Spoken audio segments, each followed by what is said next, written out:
நீங்க வீட்டுக்கு கிளம்புங்க, நான் பாத்துக்கிறேன்.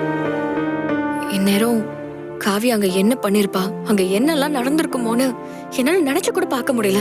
அதனால நீங்க எதுவும் தப்பா எடுத்துக்காதீங்க. நீங்க கிளம்புங்க. நான் கிளம்புறதெல்லாம் இருக்கட்டும். நீங்க எதுக்காக இப்ப விக்ரம ஜாமீன்ல எடுத்தீங்க? அதான் சொன்னனே கதிர், எனக்கு டிரான்ஸ்ஃபர் ஆர்டர் கிடைக்கணும்னா அது விக்ரமால மட்டும்தான் முடியும்.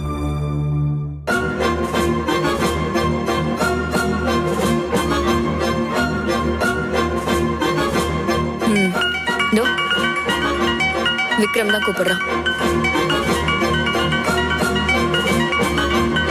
ஹலோ, விக்ரம் பேசுறேன். சொல்லு விக்ரம். ஜெயில இருந்து வந்துட்டு போல இருக்கு. எப்படி இருந்துச்சு ஜெயில்?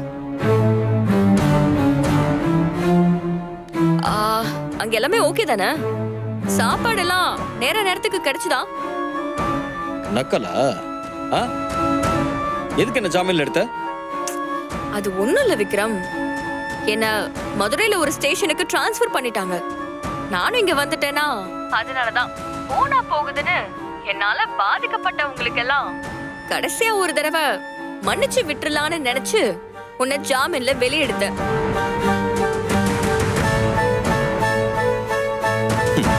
அப்போ நீ எனக்கு வாழ்க்கை பிச்சை போட்டிருக்கேன்னு சொல்ல வர? சாச்சா, நான் உனக்கு போட்டது வாழ்க்கை பிச்சை இல்ல விக்ரம், உயிர் பிச்சை.